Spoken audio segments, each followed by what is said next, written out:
Selamat datang pendengar dan juga pemirsa Batuman Podcast RRI. Dan episode kali ini kita akan membahas secara mendalam tentang penerimaan calon Bintara Cabang PK TNI Angkatan Darat Gelombang 2 dan calon Tantama Cata PK Gelombang 3 tahun anggaran 2025.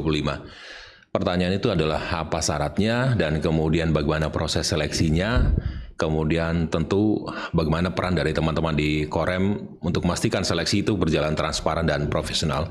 Saya Joko Nurtia Sujari, ya kurang lebih 30-40 menitan lah ke depan lah kita akan bersama untuk hari ini di Batuman Podcast. Dan telah hadir narasumber kami hari ini, ada Kepala Staf Korem atau Kasrem 132 Tadulako, Kolonel Infantri AT Kris Harjoko SIP. Selamat datang Pak Kasrem. Terima kasih Mas, selamat datang. Assalamualaikum warahmatullahi wabarakatuh. Tegang banget tuh Pak ya. Masalahnya baru kali ini Mas saya di sini. Kali ini gitu loh. Itu loh biasanya gitu. Iya. Jadi kadang-kadang teman-teman TNI itu biasanya seperti itulah. Kalau kami di broadcasting itu biasanya biasa aja sih Pak, karena kerjaan kami hari-hari ya. Tapi kami betul. Juga ketika ke tempatnya Pak Kris pasti juga kami juga tegang juga hadapan sama teman-teman TNI gitu Pak ya. Ya tadi kita sudah bahas terkait dengan topik kita kali ini. Topik kita sebenarnya agak lebih soft ini ya, mengenal lebih dekat penerimaan Caba dan Cata PK TNI Angkatan Darat 2025. Mungkin itu lebih kena Pak ya, ketimbang kita harus muter-muter topiknya agak ribet dan orang nggak ngeh jadinya. Dan Pak Kris ini bertugas sudah kurang lebih 5 tahunan Pak. Ada? Baru kurang lebih 2 tahun. 2 tahunan di Palu, tapi pernah di Palu tahun 94 ya. 94 pernah di Palu. Jadi orang Palu juga sebenarnya sih. Ya. Sama saya juga lah. Saya udah 10-15 tahunan di Palu, jadi orang Palu juga. Pak Kris, kita singkat ya, langsung terkait dengan topik kita hari ini. Bisa dijelaskan sebenarnya penerimaan Caba PK Gelombang 2 dan Cata PK Gelombang 3 TNI Angkatan Darat tahun 2025 itu mulai kapan? Mekanisme seperti apa Pak Kris? Silakan. Baik Mas. Terima kasih Mas. Para pemirsa dan kru dari RRI Palu. Saya berterima kasih atas kesempatan yang diberikan sehingga bisa hadir di sini untuk mengisi salah satu acara di RRI Palu. Namun sebelumnya saya juga menyampaikan permohonan maaf karena sebenarnya Pak Dandre mau hadir, tapi karena beliau ada acara yang tidak bisa ditinggalkan sehingga saya mewakili beliau. Nah, pada kesempatan ini kita berbicara tentang bagaimana rekrutmen prajurit TNI AD, khususnya di tahun anggaran 2025. Saya akan sampaikan sedikit lebih dalam kaitannya dengan rekrutmen ini. Kita Angkatan Darat dalam hal ini sudah memberikan kesempatan dengan membuka pendaftaran di tanggal 11 September 2025 sudah dibuka, dan di situ sudah diekspos melalui websitenya TNI Angkatan Darat. Dalam hal ini alamatnya di http://2@recruitmenttniad.mil.id. Saya yakin ini banyak warga masyarakat kita yang sudah paham dengan website ini, sehingga kita harapkan para pemuda-pemuda kita yang ada di Sulawesi Tengah khususnya bisa segera melakukan pendaftaran, karena tanggal 11 September sudah dibuka dan nantinya akan ada validasi atau daftar ulang dari hasil mereka mendaftarkan secara online. Itu validasinya bisa di Kodim, bisa juga di korem-korem atau korem setempat, atau bahkan langsung ke Kodam. Ya, Ajendam. Karena kebetulan Palu sudah ada Kodam Mas. Ya. Sehingga warga masyarakat yang ada di kota Palu khususnya bisa langsung mendaftarkan di Ajendam kita. Demikian sementara. Ini sekaligus mengenalkan kepada pendengar dan juga pemirsa Batuman Podcast sore ini sebenarnya Pak Kasrem ya, bahwa kita nggak perlu jauh-jauh lagi. Alhamdulillah kita punya Kodam 23 Palakawiraya. Dan itu jadi kebanggaan tersendiri untuk kita hari ini ya Pak Kasrem ya. Ini tadi sudah Anda jelaskan, tapi yang menarik di sini kan biasanya kita tahu bahwa orang tua itu biasanya mau anaknya itu berhasil gitu. Bisa dijelaskan sedikit dulu sebelum kita ke persoalan syarat-syarat bagaimana Caba dan Cata. Secara mendasar perbedaan antara jalur Caba dan Cata itu seperti apa Pak Kasrem? Ya, kalau secara mendasar segala persyaratannya boleh dikata hampir sama. Oke. Ya, cuman memang secaba itu golongannya nanti kelompok bintara, kemudian tamtama di kelompok tamtama. Secara umum persyaratannya hampir sama, artinya mereka nanti akan dicek fisiknya seperti apa, kemudian kesehatannya bagaimana, kemudian dia akan dites wawasan kebangsaan, kemudian untuk psikologi. Ini akan didalami secara menyeluruh dari tim yang sudah dibentuk nantinya. Nah, sebenarnya apa ya, orang tua seharusnya ngeh dulu ya sebenarnya. Yang penting dia jadi tentara aja dulu lah, nggak usah mau Caba itu kan merah jadinya, itu kan Catem itu kan kuning. Sebenarnya masuk tentara aja dulu ya kan. Yang penting jadi tentara dan bisa berbakti mengabdi untuk negara ya. Betul. Ya mungkin bisa sampaikan terkait dengan syarat-syarat teknisnya seperti apa nih Pak Kasrem? Baik. Untuk syarat teknis paling tidak yang pertama adalah lulusan SMA. Yang sederajat. SMA, bisa SMK, bisa madrasah aliyah, atau diberikan juga kesempatan untuk yang kejar paket C. Itu diberikan kesempatan juga. Kemudian nanti akan dilihat juga bagaimana persyaratan berikutnya untuk yang bersangkutan untuk diberikan ketentuan bahwa selama pendidikan mereka tidak boleh menikah, atau setelah pendidikan juga belum boleh. Artinya mereka ketentuan-ketentuan itu juga harus dipedomani. Kemudian ada persyaratan yang spesifik lagi adalah tinggi badan. Kalau tadi Mas nanya bagaimana secaba dengan secata, kalau bintara tinggi badan saat ini minimum 163. Turun gitu maksudnya? Standar gitu. Ya. Kemudian tamtama pada periode yang lalu, rekrutmen yang lalu, periode lalu, itu juga sama 163, tapi sekarang diturunkan menjadi 158.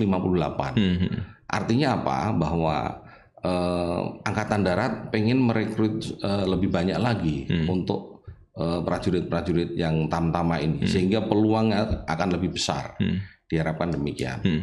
Ini kan ada persyaratan yang kemudian menyesuaikan dalam perjalanannya Pak Kasrem, yang dulunya agak rigid, yang kemudian sekarang lebih fleksibel. Saya lihat boleh kok sekarang umur 24 ya. Dulu saya nggak boleh Pak. Mentok 22 kok bisa 24 sekarang. Betul, boleh ya jadinya. Ya, sekarang ini kita tahu bahwa baru saja sudah diundangkan Undang-Undang Nomor 3 tahun 2025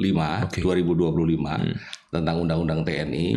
Di situ salah satunya untuk bintara yang dulu pensiunnya di umur 53, dengan undang-undang yang baru itu usianya untuk masa baktinya dimundurkan lagi menjadi usia 55. Sehingga inilah berdampak kepada pola rekrutmen kita yang tadinya 22 maksimum, sekarang diberikan tambahan menjadi 24. Sehingga ini peluang yang mungkin ada anak-anak muda kita yang tadinya gagal karena usianya sudah habis, sekarang masih boleh. Kalau belum 24 masih boleh untuk bisa mendaftar kembali. Nah ini yang penting fisiknya dijaga betul Mas. Ini yang nggak ditahu sama masyarakat sebenarnya ya. Dan hari ini kita menyampaikan itu Pak betul, dari 22 ke 24. Berarti yang ini agak bingung juga nih Pak menyampaikan ini juga ya. 22 ke 24. Tapi mungkin ada hal yang teknis yang mungkin bisa ditahu sama masyarakat hari ini Pak. Kita berterima kasih sekali Mas. Ada peluang dari RRI memberikan kesempatan kepada kita untuk mengekspos. Memang kita juga sudah mengekspos melalui website Angkatan Darat. Namun demikian tidak salahnya juga kalau kita juga memberikan informasi melalui RRI, sehingga jangkauannya juga lebih luas dan lebih spesifik di wilayah kita Sulawesi Tengah ini. Nah harapan kita dengan dengan saya memberikan informasi ini, warga masyarakat yang menjadi penggemar mendengarkan radio RRI maupun mungkin nanti ada RRI punya website atau punya TikTok, media sosial yang lain bisa diekspos juga di situ. Sehingga semua warga masyarakat kita khususnya anak-anak muda bisa menerima informasi itu supaya lebih masif lagi. Iya, itu untuk saat pembukaan pendidikan pertama kalau Caba di 11 November gitu ya. Itu mungkin bisa disampaikan Pak Kasrem barangkali supaya ini menjadi perhatian bersama bahwa untuk calon bintara usia paling rendah kan 17 tahun 9 bulan. Itu paling tinggi 24 tahun ya saat pembukaan pendidikan pertama ya tanggal 13 November 2025. Mungkin bisa dijelaskan singkat itu. Silakan Pak. Ya, baik Mas.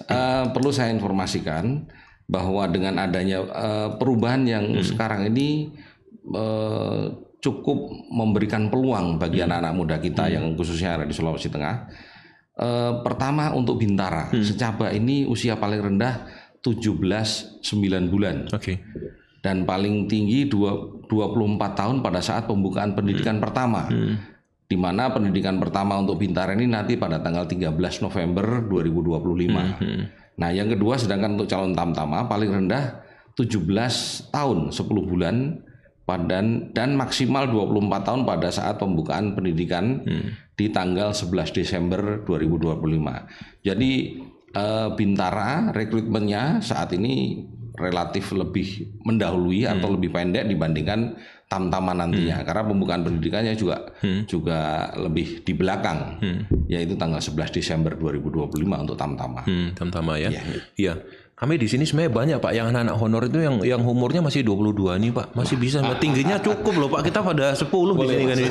Kan masih boleh sebenarnya Pak ya. Yang kemarin kan terhalang sama batasan usia sama tinggi badan itu. Betul, kan. Mas. Tinggi badan nggak nyampe, nggak usah jadi tentara. Padahal punya niat yang tinggi untuk mengabdi sama negara melalui TNI misalnya Pak ya gitu ya. Dan ini ada harapan baru lah bagi adik-adik kita. Berarti TNI memberikan kelonggaran yang bagus lah, paling tidak untuk bisa bergabung. Menarik Pak Kasrem. Kalau untuk alur seleksinya seperti apa Pak? Untuk bisa dijalani teman-teman ini yang calon hingga akhirnya bisa menjadi prajurit TNI Angkatan Darat. Baik. Nanti pada saat mereka sudah mendaftar online, mereka nanti tanggal 15 sudah dibuka untuk validasi. Dia akan datang menuju ke Kodim atau ke Korem setempat, Ajen Rem. Kalau di Kodam kita nanti ada Ajendam. Sehingga datang ke situ, mereka melaporkan, nanti akan diverifikasi administrasinya. Setelah itu mereka akan diadakan cek kesehatan. Kesehatan akan dilihat secara utuh, seperti bagaimana fungsi organ jantung, paru-paru, ginjal dan seterusnya. Yang itu nanti akan sangat menunjang untuk kegiatan fisik pada saat mereka masuk. Nah, sehingga manakala mereka kesehatan sudah lulus, mereka menuju uji kesehatan, uji jasmani. Jasmani itu nanti mereka akan dinilai seperti larinya dapat berapa selama 12 menit. Kemudian push up dapat berapa, pull up dapat berapa, itu semua dihitung, mekanismenya ada di situ dan secara umum saya lihat anak-anak muda kita sudah pada paham lah, yang terutama mereka yang memang betul-betul bercita-cita pengen menjadi prajurit TNI, nah itu pasti mereka sedikit lebih paham. Nah kemudian setelah nanti lulus kesehatan, mereka akan menuju ke tes berikutnya yaitu psikologi. Karena psikologi ini sangat penting Mas. Psikologi itu akan menjaring prajurit-prajurit kita, bagaimana mereka punya daya juang yang tangguh manakala mereka sudah ditugaskan. Soalnya kalau itu nanti persyaratannya tidak memenuhi, dikhawatirkan pada saat tugas-tugas dengan beban yang begitu banyak, mereka bisa stres, bisa melakukan tindakan-tindakan di luar kewajaran, di luar normal lah. Nah kemudian dari kegiatan psikologi ini nanti juga akan didalami tentang mental ideologinya, bagaimana wawasan kebangsaan. Mereka akan dites secara tertulis maupun secara lisan, oral, wawancara. Mereka akan ditanya sejauh mana pengetahuan tentang bagaimana Indonesia, bagaimana Sulawesi Tengah, bagaimana mereka tentang sejarah, bagaimana mereka tentang rasa nasionalisme itu akan digali dari situ. Nah, manakala mereka sudah lulus, mereka juga akan diuji akademik. Akademik ya itu pelajaran-pelajaran seperti pelajaran saat kita sekolah. Ya, jadi minimal pelajaran SMA lah kita harus ulang-ulang kembali. Nah, manakala ini sudah selesai semuanya, nanti akumulasinya ada yang namanya pantuhir. Panitia penentu akhir. Nah, disitulah para rekrutmen kita ini dilihat rankingnya dari semua aspek ujian tadi, itu nanti akan menjadi sebuah nilai akumulasi dan itu nanti ada rankingnya. Nah sehingga dari ranking itulah nanti bisa diambil sesuai dengan standar yang dikehendaki Angkatan Darat. Dari situ bila sudah selesai nanti akan ada keputusan dari Bapak Kasat, kemudian akan dikirim ke lembaga pendidikan kita.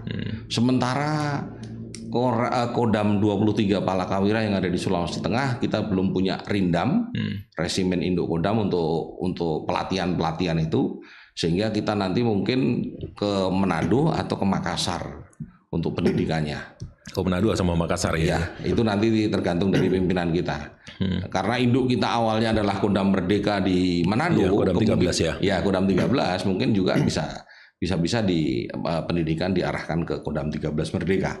Tinggal tunggu keputusan pimpinan saja itu Mas. Dari hasil yang kita dapat tadi. Iya, berarti adik-adik dan juga pendengar serta pemirsa Bateman Podcast itu disampaikan Pak Kasrem tadi, memang awalnya administrasi Pak ya, administrasi harus lengkap, kemudian psiko itu harus disiapkan, jasnya, kemudian MI-nya, wawasan kebangsaan baru nanti pantohir, nggak ada ceritanya pakai karet-karet merah, nggak ada kalau jasnya nggak bagus, nggak ada ceritanya kode-kode karet merah, nggak gitu Pak ya, nggak ada, kita harus siapkan semuanya, harus siap psiko, mental dan sebagainya baru bisa menjadi Caba PK kayak gitu. Satu yang menarik nih Pak, yang selalu menjadi question bersama dan kemudian menjadi sebuah hal yang klasik lah, itu kan terkait dengan persyaratan-persyaratan yang sudah disampaikan Pak Kasrem tadi terkait dengan biaya seleksi. Masyarakat selalu bertanya, ini gratis apa enggak sih? Atau berbayar gitu loh. Kan selalu tanya itu gitu kan. Baik, Mas. Iya. Pada prinsipnya TNI Angkatan Darat sudah menegaskan bahwa pendaftaran prajurit TNI mau kelompok perwira, bintara, tamtama semuanya bebas biaya. Jadi tidak dipungut biaya sepeser pun. Kalau mereka nanti misalnya di tengah jalan ada yang ada yang membayar, diperintahkan untuk membayar, laporkan saja siapa orangnya. Ya, ini perintah Bapak Kasat, kita sudah berdomani bersama, sehingga kita perlu informasikan kepada para warga kita bahwa pendaftaran tidak dipungut biaya sepeser pun. Namun demikian, saya minta kepada adik-adik semuanya nanti yang akan mendaftar, ya apa yang menjadi aspek-aspek penilaian tadi disiapkan betul-betul. Jangan di bawah standar. Kalau di bawah standar otomatis nanti akan berpengaruh pada saat dinilai, sehingga rankingnya mungkin harapannya tinggi ternyata tidak. Nah, karena mungkin dia tidak terlatih. Nah, itu saja yang kadang-kadang menjadi kendala di lapangan, Mas. Tapi pada prinsipnya dari kita berkomitmen, dari Pak Kasat, kemudian dari Pangdam kita, dari Danrem, kepada seluruh jajaran kita, supaya kita juga tidak melakukan tindakan-tindakan di luar norma itu. Manakala misalnya mereka ada yang yang menyalahgunakan wewenang, supaya dilaporkan kepada kita. Dan juga dari Mabesat sendiri sudah membuka nomor istilahnya hotline lah untuk pelaporan pengaduan manakala ada tindakan-tindakan di luar prosedur itu, mungkin harus membayar sejumlah biaya dan lain sebagainya. Nah, ini mungkin perlu saya expose ke warga sekalian, ke warga masyarakat, bisa melaporkan di WhatsApp nomor 0813 10 50 074. Saya ulangi, 0813 10 50 074. Ini bisa di WhatsApp di situ. Nah, nanti misalnya ada oknum-oknum yang melakukan tindakan yang melakukan pemungutan dan lain sebagainya, itu bisa dilaporkan di situ. Dan Bapak Kasat sangat atensi sekali bahwa penerimaan prajurit itu selama ini kan sudah orang-orang sudah mengatakan harus membayar, semua bayar. Nah, padahal tidak juga. Selama kita masih memenuhi syarat, saya yakin itu juga akan lebih baik. Dan nilainya juga kita tidak akan, panitia itu tidak akan berani mengutak-utik angka, Mas. Kalau hasilnya bagus, tetap pasti bagus. Kalau hasilnya jelek, ya otomatis. Sebenarnya nih Pak Kasrem pun juga kalau dia berbayar, misalnya ada oknum yang melakukan, udahlah kita menjadi hal yang sering kita dengar memanah dari atas kuda. Kalau misalnya ada yang bayar, yang kasihan anaknya, ya kan? Betul. Kan bertugas di tempat jauh misalnya, mentalnya nggak kuat, jasnya nggak bagus, kesehatannya dipaksain.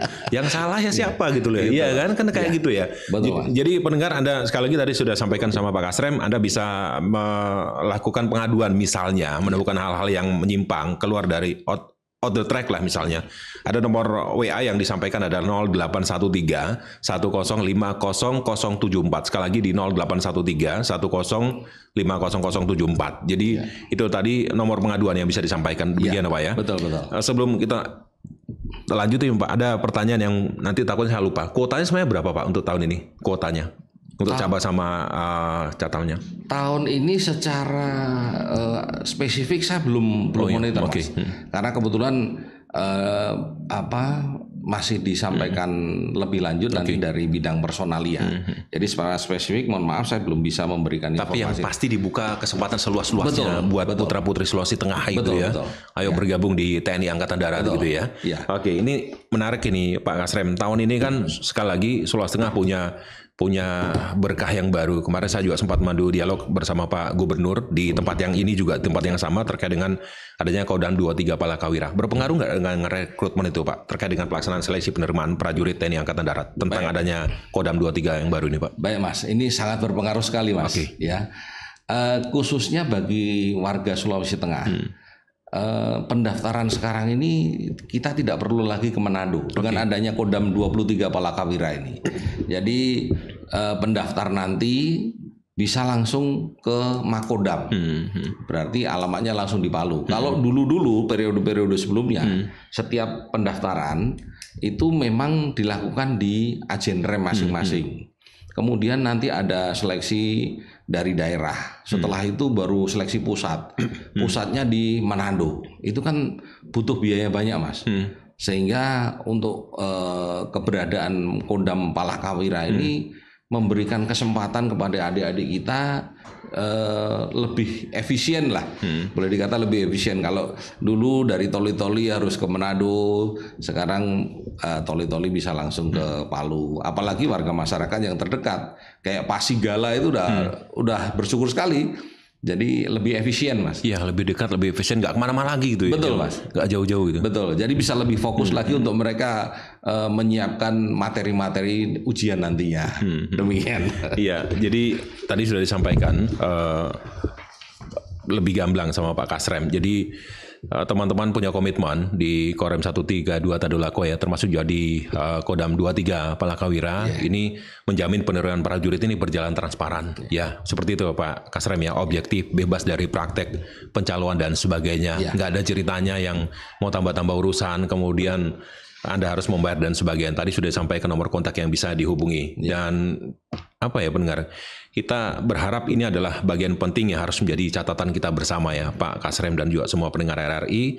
Ya pertama ya, walaupun sebenarnya ada perbedaan yang tidak terlalu jauh lah antara Caba dan Cata tadi ya, calon Tamtama ya, sama aja. Jadi TNI juga ya, cuma persoalan pangkat. Kalau Anda juga mungkin di lapangan saya melakukan prestasi, pasti juga otomatis akan seperti itu ya. Betul Mas. Nah, dan tentunya komitmen yang dibangun ini bisa menjaga proses seleksi ini setiap tahapan itu benar-benar sekali lagi benar-benar transparan, profesional, akuntabel, dan kemudian bebas dari hal-hal yang kemudian sekali lagi Anda tidak harus tergoda dengan pihak-pihak yang menjanjikan kelulusan dengan cara yang instan. Instan pun juga sebenarnya punya proses loh, harus masak air dulu, masukin ini kan instan juga itu Pak. Betul Mas. Kan nggak boleh ujuk-ujuk langsung ujung-ujungnya jadi tentara, kan nggak mungkin ya.